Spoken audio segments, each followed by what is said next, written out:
नमस्कार, मैं हूं जगविंदर पटियाल। छोटी आवाज के बड़े मंच पर आपका स्वागत है। आप देख रहे हैं एबीपी न्यूज और अब वक्त हो गया है पब्लिक इंटरेस्ट का।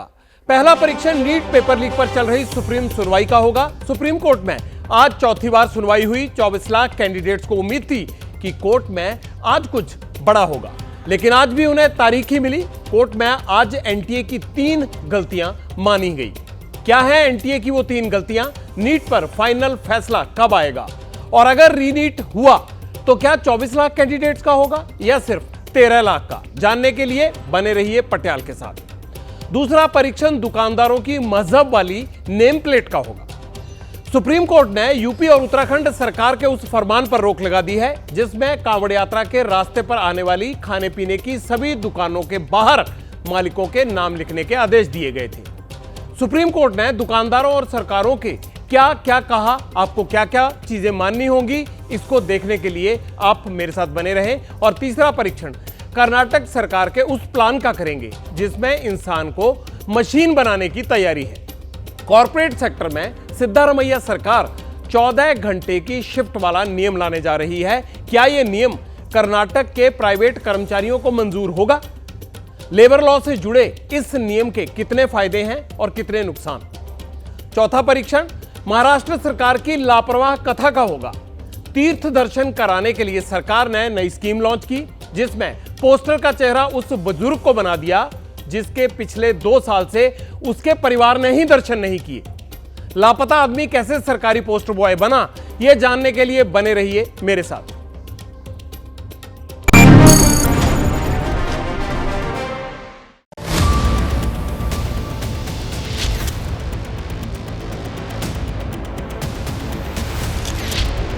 There is no evidence of paper leak. In last 7 years,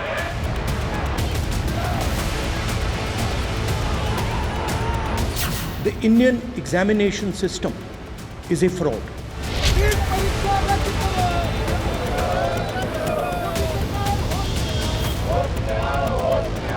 Dharmendra Pradhan जी का कुछ भी मॉरलिटी होती है, कुछ भी इंटीग्रिटी होती है, वो रिजाइन करना चाहिए।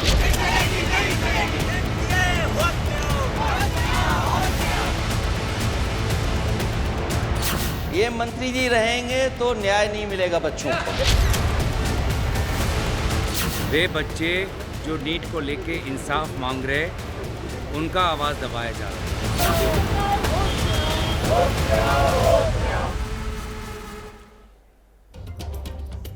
पब्लिक इंटरेस्ट में 24 लाख नीट कैंडिडेट्स के हक की लड़ाई का आज 40वां दिन है। सुप्रीम कोर्ट में आज नीट से जुड़ी 40 याचिकाओं पर सुनवाई हुई। एक एक कर एनटीए और नीट रद्द करने की मांग कर रहे याचिकाकर्ताओं ने अपना पक्ष रखा।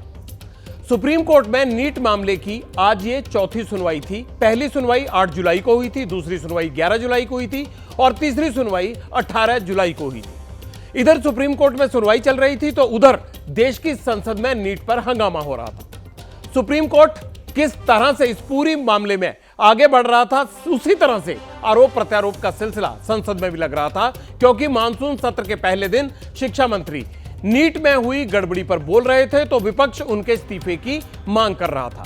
लेकिन 24 लाख कैंडिडेट्स के हित का फैसला ना आज कोर्ट से आया और ना ही संसद से। सुप्रीम कोर्ट में पेपर लीक को लेकर आज क्या बड़ी बातें हुई? सुप्रीम कोर्ट के सामने एनटीए ने आज अपनी 3 बड़ी गलतियां मानी। एनटीए ने माना 8 सेंटर्स पर 3300 स्टूडेंट्स को गलत पेपर दिया गया। इन स्टूडेंट्स को एसबीआई की जगह केनरा बैंक का पेपर दिया गया। हरियाणा के झज्जर के 3 सेंटर्स पर केनरा बैंक के पेपर बांटे गए थे। हालांकि 2 सेंटर्स पर गलती का एहसास होने के बाद इसे वापस ले लिया गया था। 1 सेंटर पर गलत पेपर पहुंचा दिया गया। झज्जर के हरदयाल स्कूल में यही पेपर मतलब उन कैंडिडेट्स को दिया गया जिनको बाद में ग्रेस मार्क्स देने पड़े। यह एक गलत फैसला था, एनटीए ने माना और बाद में इसमें सुधार किया गया। याचिकाकर्ता नीट को रद्द करने की मांग पर अड़े हैं तो सुप्रीम कोर्ट याचिकाकर्ताओं से नीट के देशव्यापी लीक का सबूत मांग रहा है। याचिकाकर्ता के वकील एडवोकेट नरेंद्र हुड्डा ने सुप्रीम कोर्ट के सामने आज एक बड़ी मांग की। हुड्डा ने कहा, अगर ये कोर्ट दोबारा नीट पर विचार नहीं कर रहा है तो कम से कम क्वालिफाइड लोगों को दोबारा परीक्षा देने के लिए कहा जाए, जो करीब 13 लाख है। यानी 24 के 24 लाख की नहीं लेनी है तो कोई बात नहीं, कम से कम जिन्होंने क्वालिफाई किया 13 लाख ने, उनकी तो ले लो। वकील नरेंद्र हुड्डा ने कहा एनटीए का सिस्टम पूरी तरह से फेल हुआ है। हुड्डा ने यह भी दलील दी कि ना तो कैंडिडेट्स का एड्रेस वेरिफिकेशन किया गया, ना ही सीसीटीवी कैमरे से सेंटर्स की निगरानी की गई। चीफ जस्टिस ने याचिकाकर्ता के वकील से आज फिर पूछा, आप कैसे साबित करेंगे कि पेपर लीक पूरे देश में फैल गया? चीफ जस्टिस ने कहा, यह कहना मनगढ़ंत होगा कि सिस्टम में गड़बड़ियों की वजह से पेपर लीक पूरे देश में फैल सकता है। इस पर याचिकाकर्ता के वकील ने कहा, मैं ये कहना चाहता हूं कि इनका सिस्टम नाजुक है और इससे लगातार समझौता किया जा रहा है। इस पर चीफ जस्टिस ने कहा, क्या आप नीट 2024 को चुनौती दे रहे हैं या आप उन लोगों को तरफ से पेश हो रहे हैं जो नीट बिल्कुल नहीं चाहते हैं? अगर कोई खामियां हैं तो हम उसे देखेंगे। चीफ जस्टिस ने कहा, हमारे पास अभी तक यह बताने के लिए कोई सबूत नहीं है कि पेपर लीक कितना व्यापक था और पूरे देश में फैला हुआ था। आरोपियों के बयान अलग अलग हो सकते हैं। अगर पेपर लीक 4 मई की रात को हुआ है तो जाहिर है कि लीक ट्रांसपोर्टेशन के दौरान नहीं बल्कि स्ट्रांग रूम वॉल्ट से पहले हुआ है। याचिकाकर्ता ने ओएमआर शीट जमा कराने की टाइमिंग पर भी सवाल उठाया। वकील हुड्डा ने यह कहा कि सीकर, महेंद्रगढ़ जैसी जगहों पर जहां कंस्ट्रक्शन को रहा है, यानी जहां पर ओएमआर शीट में हेराफेरी हो रही है, प्राइवेट इन्विजिलेटर्स ने वहां पर उनके पास जो पेपर पहुंचा है उसकी टाइमिंग क्या थी? 5:20 के बाद ओएमआर शीट आई है। वहां पर उन्हें शीट भरने के लिए 3 घंटे के बाद सिटी सेंटर में जमा करवाने से कौन रोकता है? यानी 5:20 तक उनके पास शीट अभी रखी हुई थी, वो कब जमा करवाते थे? इसका सवाल उठा। गुजरात की वो लड़की जिसे नीट में अच्छे मार्क्स मिले लेकिन वो 12वीं की क्लास में फेल हो गई थी, बेलगावी के एक केंद्र में क्यों गई थी? वो दावा है कि छात्रा 12वीं क्लास में फेल हो गई लेकिन नीट में उसने 720 में से 705 अंक हासिल किए, तो इसलिए सवाल उठा सुप्रीम कोर्ट में। सुप्रीम कोर्ट ने पूछा उस केंद्र का सक्सेस रेट क्या रहा? सॉलिसिटर जनरल तुषार मेहता ने बताया 6% रहा जी वहां का। कोर्ट में राजस्थान के सीकर के एग्जाम सेंटर पर भी सवाल उठे। याचिकाकर्ता के वकील ने कहा, नेशनल लेवल पर हर 1000 में से 6 ने एवरेज 650 अंक से ऊपर का स्कोर हासिल किया, जबकि सीकर में हर 4 में से 1 कैंडिडेट ने 650 से ज्यादा स्कोर किया। इस पर हमें ध्यान देना चाहिए कि ऐसा क्यों हुआ है। सीकर में 700 से ऊपर 8 कैंडिडेट्स ने, 650 से ऊपर 69 कैंडिडेट्स ने, 600 से ऊपर 115 कैंडिडेट्स ने, 550 से ऊपर स्कोर करने वाले 241 कैंडिडेट हैं। इसलिए सुप्रीम कोर्ट में वहां के रिजल्ट पर सवाल उठा। याचिकाकर्ता के वकील ने कहा, सिटी कोऑर्डिनेटर्स ही इन स्कूलों के मालिक हैं, ये प्राइवेट स्कूल हैं, इन्विजिलेटर्स इन स्कूलों के कर्मचारी हैं। इस संभावना से इनकार नहीं किया जा सकता कि ये टीचर कोटा और सीकर के कोचिंग सेंटर से मिले हुए हों। चीफ जस्टिस ने पूछा, अगर ऐसा है भी तो क्या यह पूरे देश के लिए परीक्षा रद्द करने या सीकर के लिए परीक्षा रद्द करने का आधार हो सकता है? सॉलिसिटर जनरल तुषार मेहता ने कहा, हमने जांच की है कि पिछले सालों में कितने स्टूडेंट्स एग्जाम देने आए थे। दरअसल 2024 के सीकर का सक्सेस रेट कम हुआ है। आपको याद होगा एनसीईआरटी के एक सवाल के 2 जवाब की वजह से 44 कैंडिडेट ने नीट टॉप किया था। सुनवाई के दौरान आज चीफ जस्टिस ने एनसीईआरटी के उस सवाल के मुद्दे को भी उठाया। सॉलिसिटर जनरल ने बताया कि 4,20,774 कैंडिडेट्स ने ऑप्शन 2 टिक किया था, जबकि पुरानी एनसीईआरटी की किताब के हिसाब से यह ठीक था। वहीं 9,28,379 कैंडिडेट्स ने ऑप्शन 4 टिक किया था इसी सवाल का आंसर देते हुए, और यह नई एनसीईआरटी के हिसाब से सही था, यानी पुरानी और नई के हिसाब से दोनों सवाल सही थे। इस पर सुप्रीम कोर्ट ने आईआईटी दिल्ली के डायरेक्टर से 3 एक्सपर्ट की टीम बनाकर एक सही ऑप्शन पर अपनी राय कल दोपहर 12 बजे तक रजिस्ट्रार को भेजने के लिए कहा है। चीफ जस्टिस ने सभी याचिकाकर्ताओं से नीट अंडरग्रेजुएट रीटेस्ट को लेकर रिटन सबमिशन ईमेल पर करने के लिए कहा है। अब इस मामले की सुनवाई कल यानी मंगलवार को होगी। डेटा के बेसिस पे हम ये दिखाना चाह रहे हैं, कोर्ट को ये दर्शाना चाह रहे हैं कि पेपर लीक हुआ था, और आज की डेट में हम ये असर्टेन नहीं कर सकते कि वो पेपर लीक किस लेवल पे हुआ था। अभी उसकी इन्वेस्टिगेशन जारी है। तो हमारा ये मानना है कि अगर आपको ये लग रहा है एनटीए ने पहले एडमिट किया, फिर डिनाई किया, फिर एडमिट किया, तो हमारा ये कहना है कि अगर पेपर लीक हुआ है तो आपको ये टेस्ट रीनीट करवाना चाहिए, ये टेस्ट दोबारा होना चाहिए। ये दो मुख्य मुद्दे थे जिन पे सुनवाई हुई है, क्योंकि डेटा वगैरह पूरा दिखाया गया माननीय अदालत को, उसमें थोड़ा सा समय लगा आज। संसद के मॉनसून सत्र का आज पहला दिन था। नीट पर हंगामा होना तय था। सदन में नीट पर चर्चा के दौरान कांग्रेस सांसद राहुल गांधी और शिक्षा मंत्री धर्मेंद्र प्रधान के बीच गर्मागर्म बहस हुई। राहुल गांधी ने आज देश के पूरे एग्जाम सिस्टम को ही फ्रॉड बता दिया। जो कुछ भी इस देश में हो रहा है उससे लाखों लोग चिंतित हैं। उनका मानना है कि भारतीय शिक्षा का सिस्टम फ्रॉड है। लाखों लोग ये भी मानते हैं कि अगर आप अमीर हैं, आपके पास पैसा है, तो आप एग्जाम सिस्टम को खरीद सकते हैं, और विपक्ष भी यही सोचता है। That is what is at stake here. साहब, ये जो कहा गया देश की अभी की एग्जामिनेशन सिस्टम रबिश है सर, इससे दुर्भाग्यजनक बयान देश की नेता प्रतिपक्ष का कुछ नहीं हो सकता है सर। मैं कठोर शब्द से इसको निंदा करता हूं।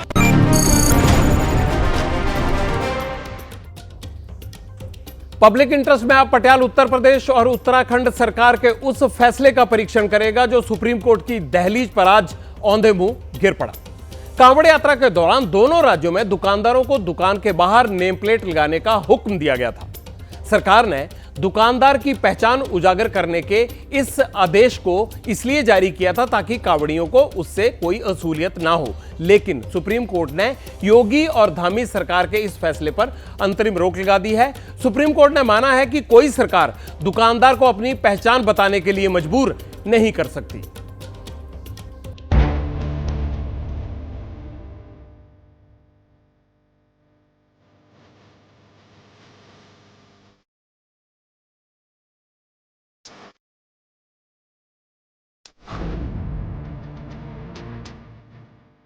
यूपी सरकार के निर्देश के बाद 4 दिन पहले मुजफ्फरनगर में आम के ये ठेले इन तख्तियों की वजह से पूरे देश की सुर्खियां बन गए थे, लेकिन आज इन ठेलों के मालिकों ने अपने हाथों से ठेलों पर लगे नाम हटा दिए। टी स्टॉल के मालिक शाह आलम ने भी आज अपनी चाय की दुकान को बेनाम कर दिया, क्योंकि दुकानों पर मालिक का नाम लगाने वाले निर्देश पर सुप्रीम कोर्ट की पाबंदी लग गई है। 19 जुलाई को यूपी और उत्तराखंड दोनों राज्यों की सरकारों ने कांवड़ वाले रूट पर खाने पीने की सभी दुकानों, होटलों और ढाबों के लिए बोर्ड पर मालिक का नाम बताने का जो निर्देश दिया था, उस पर सुप्रीम कोर्ट ने अंतरिम रोक लगा दी है। आज आप धर्म के नाम के ऊपर लोगों के लिए चिन्हित करा रहे हो, कल को आप जातियों के नाम के ऊपर चिन्हित कराओगे। आप समाज को कहाँ ले जाना चाहते हो? तो हमने पहले दिन से ही विरोध किया था और पहले दिन कहा था ये असंवैधानिक है और ये तुगलकी फरमान है। इस तुगलकी फरमान को सुप्रीम कोर्ट ने उड़ा दिया। एक रेडी वाला को लिखना, जो फल बेच रहा है वहाँ पे लिखना पड़ रहा था आरिफ फल वाला। तो इस देश में रह के अगर किसी को अपना नाम और नाजी जर्मनी का जैसा अपने स्लीव में रहना हो, ये सांप्रदायिक राजनीति का दिया फड़फड़ा रहा है, इसलिए फैसला ले रहे हैं। इसीलिए फैसला चाहे इस बात का लिया जा रहा हो कि दुकानों में या और संस्थाओं में नाम लिखा जाए।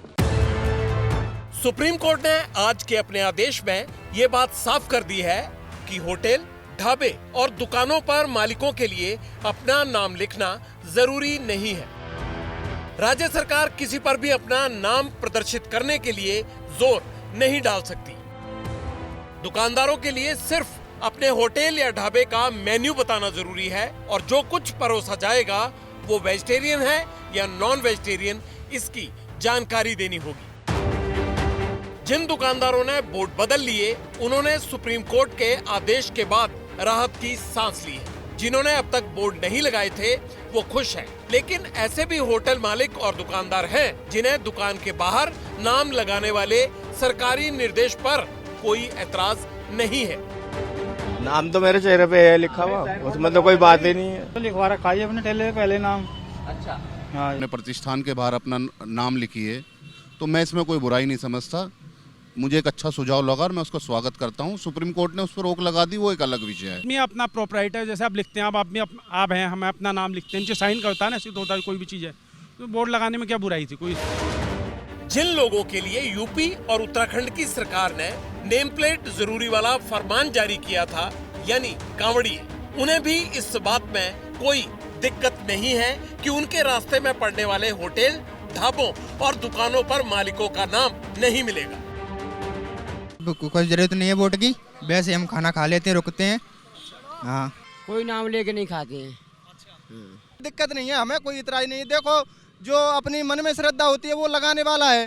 अगर देखो ऐसे विवाद भी होता है कोई जगह कोई दिक्कत नहीं है, तो वैसे कोई दिक्कत नहीं है, लगा सकते भी है, नया लगा सकते, कोई दिक्कत नहीं। सुप्रीम कोर्ट के आदेश ने दुकानदारों की परेशानी दूर कर दी। होटल ढाबे का मालिक कौन है, इससे कांवड़ियों को भी कोई परेशानी नहीं है। लेकिन कोर्ट ने नोटिस जारी कर यूपी, उत्तराखंड और मध्य प्रदेश की परेशानी जरूर बढ़ा दी है। हैरानी की बात यह है कि सुनवाई के दौरान तीनों राज्यों की तरफ से कोई भी वकील मौजूद नहीं था। आमतौर पे कोर्ट क्या करता है, नोटिस जारी करता है और कहता है हम दूसरे पक्ष को सुनकर फिर कोई फैसला लेंगे। शायद मंशा ये रही होगी, लेकिन यहाँ ये दांव उल्टा पड़ गया। अगर ऐसी मंशा से ये दांव खेला गया था तो सुप्रीम कोर्ट ने याचिकाकर्ताओं की बात को नोटिस पर लिया और कहा कि हमें नहीं लगता कि इसका कोई औचित्य है जो आदेश जारी किए गए हैं। अब आप अपनी मंशा बताइए, लेकिन फिलहाल हम अंतरिम रोक लगा रहे हैं। यानी अगर राज्य सरकारें ऐसा चाह रही थी कि सुप्रीम कोर्ट एक नोटिस जारी करेगा और 3-4 दिन तक ये कंटिन्यू रहेगा इसी तरह से बिना किसी रोक के, ऐसा नहीं हो पाया। 26 जुलाई को सुप्रीम कोर्ट में दोबारा इस मामले की सुनवाई होगी, जिसमें तीनों राज्यों को इसका जवाब देना होगा कि दुकानों के लिए मालिक का नाम बताना अगर सरकारी आदेश नहीं था तो फिर इसका पालन कराने के लिए जुर्माना और सख्ती क्यों बरती जा रही थी।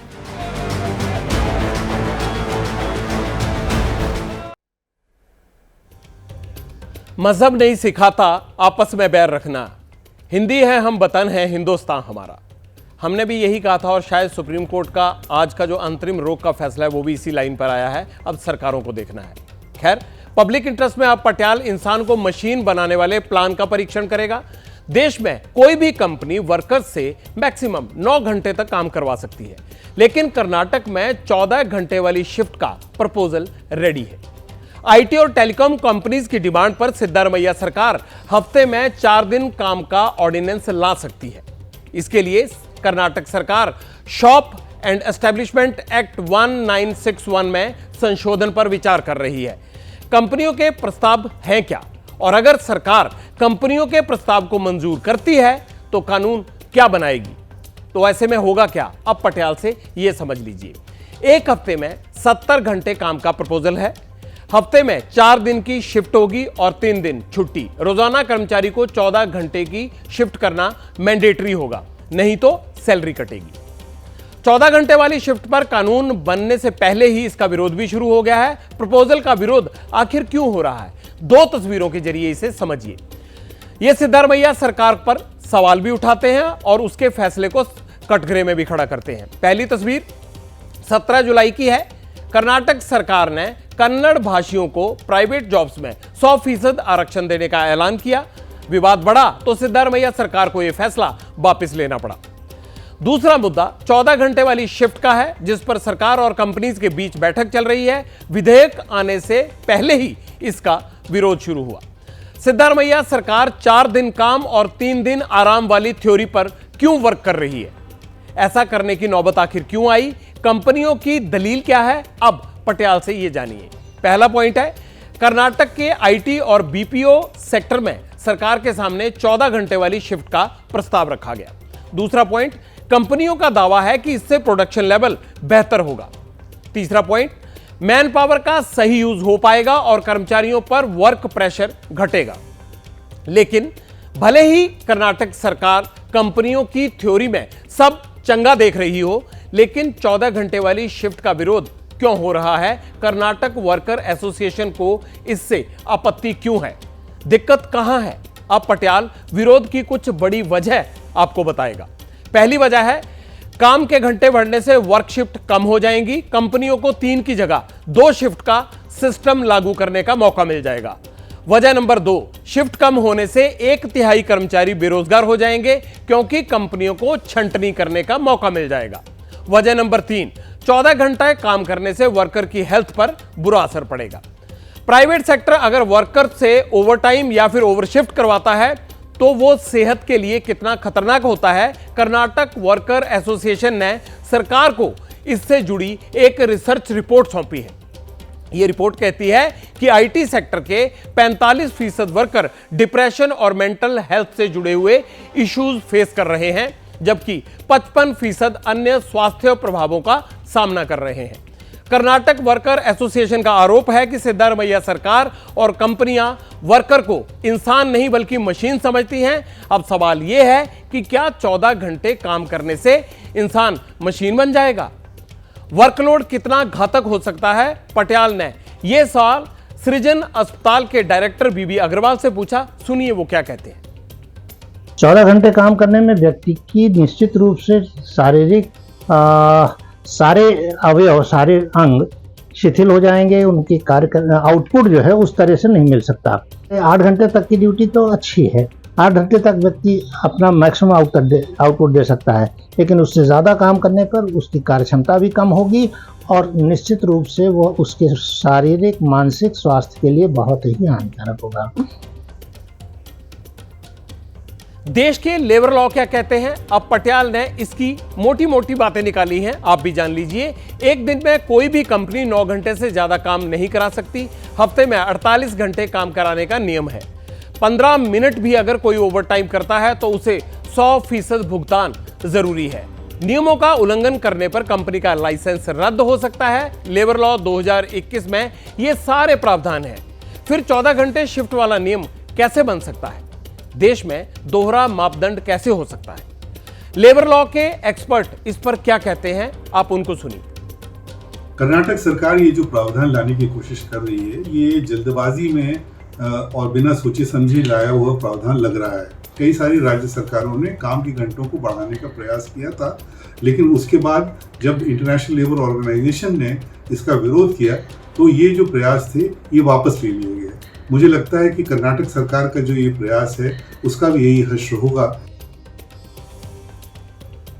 लेबर लॉ देश के हर वर्कर को उसके हितों की गारंटी देते हैं। वैसे गारंटी 2047 तक देश की विकसित करने की भी है। विकसित और मजबूत देश के मुकाबले भारत कितना इसके स्टैंड करता है इसके सामने, इसका डेटा आपको दिखाता हूं।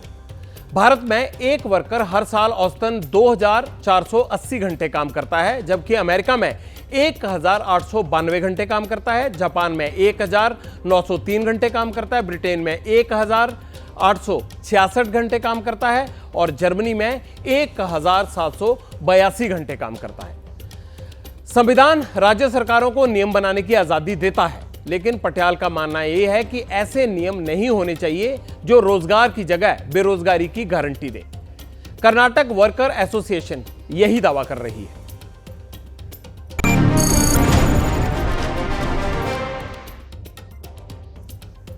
अब पटियाल महाराष्ट्र सरकार के उस पोस्टर कांड का परीक्षण करेगा जो लापता लोगों को भी तीर्थ की गारंटी देता है। महाराष्ट्र में शिंदे सरकार ने सीएम तीर्थ योजना शुरुआत की है। स्कीम सीनियर सिटीजन्स को धार्मिक यात्रा में 30% सब्सिडी की गारंटी देती है। इसी स्कीम के प्रचार में शिंदे सरकार ने एक बड़ा गोल कर दिया। सरकार का कारनामा चौंकाने वाला है, आप जरा इसे गौर से सुनिएगा। हो सकता है सरकार की लापरवाही पर आपको हंसी भी आ जाए। हुआ यूं कि शिंदे सरकार ने तीर्थ स्कीम के विज्ञापन पोस्टर पर एक बुजुर्ग की तस्वीर लगाई। बुजुर्ग का नाम ज्ञानेश्वर तांबे है और उनकी उम्र है 68 साल और वो 3 साल से लापता हैं। उनके घर वालों को ज्ञानेश्वर तांबे के बारे में कोई सुराग नहीं है, कोई जानकारी नहीं है कि वो कहां पर है। मिसिंग पोस्टरमैन की थ्योरी को समझने के लिए मेरी टीम पुणे के शिरूर में उनके घर पर पहुंची, जहां पर ज्ञानेश्वर तांबे का परिवार रहता है। तांबे के बेटे भरत ने क्या बताया, उनके पिता अक्सर घर छोड़कर चले जाते थे। उनको मानसिक रूप से इस तरह की बीमारी थी और फिर वो खुद ही घर पर आ भी जाते थे। लेकिन 2021 में जब वो घर से गए तो फिर लौटकर आज तक नहीं आए। गजब की बात यह हुई कि उनके लापता पिता महाराष्ट्र सरकार के तीर्थ दर्शन स्कीम का पोस्टर बॉय बन गए। हमारे पिताजी हैं जो यहाँ से लापता है लास्ट 2-3 साल से पहले ही, जिनको हम ढूंढ रहे थे बहुत दिन, लेकिन हमको मिले नहीं, लेकिन फोटो उनका ही है। अपना जो पुणे रूरल के ग्रामीण एसपी है देशमुख सर, उन्होंने मेरे को कॉल किया था 3 दिन के पहले रात 11 बजे। उन्होंने मेरे को कांटेक्ट किया था, बाद में वो बोले थे कि आप पुलिस कंप्लेंट कुछ किया है। तब तक हमने नहीं किया था, लेकिन वो बोलने के बाद फिर हमने मिसिंग का ये कंप्लेंट सिक्कापुर पुलिस स्टेशन में किया। वो सब होने के बाद उनका सर्चिंग काम चालू है। सवाल यह है कि आखिर सरकार के विज्ञापन में लापता बुजुर्ग की तस्वीर कैसे चस्पा हुई। पटियाल ने इसकी भी पड़ताल की। दरअसल सरकार की योजना का प्रचार ज्यादा से ज्यादा हो, इसके लिए सोशल मीडिया एजेंसी को हायर किया गया है। महाराष्ट्र के डिप्टी सीएम अजित पवार ने इस पर क्या कहा, अब आप वो सुनिए। काही जण म्हणतात तो फोटो अलीकडच्या काळातला आहे, तर कुठं मिळाला, काय मिळाला, त्याच्याबद्दलची चौकशी सुरू केलेली आहे आणि आपण फोटो कुठली जाहिरात देताना कुणाला तरी एजन्सीला देतो किंवा अशा प्रकारची जाहिरात आम्ही सिलेक्ट केलेली आहे, तुम्ही ती दाखवा आणि त्या पद्धतीने ते दाखवतात। तर कुणी तो फोटो दाखवला, जाहिरातीचा कसा हे असला पाहिजे नमुना, ते सिलेक्ट केला जातो, मग दिला जातो। सरकार एजेंसी की पड़ताल कर रही है और पुलिस पोस्टर पर छपी तस्वीर वाले ज्ञानेश्वर तांबे को ढूंढ रही है। उम्मीद है कि वो जल्द ही मिल जाएंगे।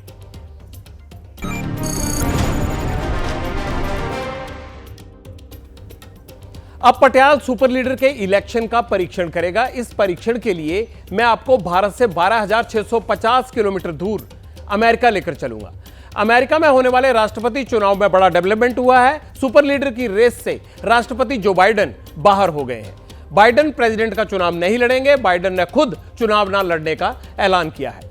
बाइडेन के इस कदम से अमेरिका की राजनीति में कैसे 180 डिग्री का टर्न आया और क्यों बाइडेन ने अपना ये रण छोड़ दिया और उनको हर कोई रणछोड़ दास क्यों कह रहा है, इसकी डिटेल आपको दूंगा। उससे पहले आप ये जान लीजिए कि बाइडेन ने डेमोक्रेटिक पार्टी से किस भारतीय चेहरे को बतौर प्रेसिडेंट पेश किया है। बाइडेन ने राष्ट्रपति के लिए उपराष्ट्रपति कमला हैरिस का नाम आगे बढ़ाया है। नवंबर में अमेरिका में राष्ट्रपति के चुनाव होने वाले हैं। 1 महीने बाद डेमोक्रेटिक पार्टी की बैठक में राष्ट्रपति उम्मीदवार पर फैसला लिया जाएगा। ऐसा नहीं है कि बाइडेन अचानक ही इस रेस से बाहर हो गए। इसके पीछे वजह क्या है, अब वो जान लीजिए।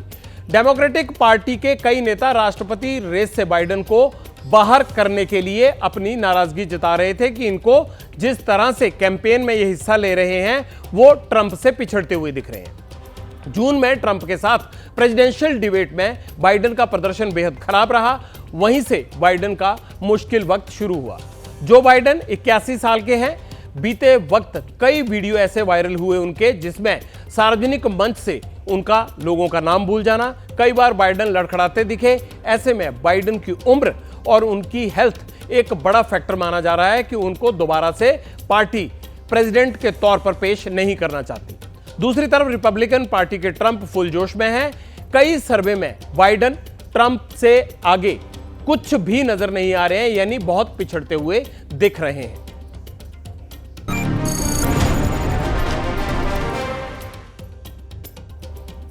ताकत का दुरुपयोग कैसे करता है सत्यानाश, अब पटियाल इस तथ्य पर सत्य का परीक्षण करेगा। मेरा परीक्षण का आधार पुणे की खेड़कर फैमिली है, जिसकी हर करतूत 21 दिन से पटियाल बेधड़क होकर देश को दिखा रहा है। आज घमंडिया परिवार पर 2 बड़े अपडेट हैं। इसमें पहला अपडेट है ट्रेनी आईएएस पूजा खेड़कर की मां मनोरमा खेड़कर को 14 दिन की न्यायिक हिरासत में जेल भेज दिया गया है। आज पुणे मजिस्ट्रेट कोर्ट में उनको पेश किया गया। याद है ना आपको, मनोरमा ने किसान को पिस्टल दिखाकर धमकाया था, उसी में जेल की हवा खा रही हैं अब। और दूसरा अपडेट यह है कि पूजा खेड़कर ने अब तक पुणे पुलिस में अपना बयान दर्ज नहीं करवाया है। वो कहां हैं, अब तक लोकेशन उनकी ट्रेस नहीं हो रही है। यूपीएससी ने फर्जीवाड़ा मामले में पूजा खेड़कर के खिलाफ एफआईआर दर्ज करवाई है। पूजा खेड़कर अभी भी पुलिस के संपर्क में नहीं है। पब्लिक इंटरेस्ट में आज इतना ही। खेल से लेकर राजनीति, व्यापार से लेकर अपराध, आपको हर खबर मिलेगी 24 घंटे 24 रिपोर्टर में। छोटे से ब्रेक के लिए रुकेंगे, लेकिन उसके बाद देखिएगा आप 24 घंटे 24 रिपोर्टर। शुभ रात्रि।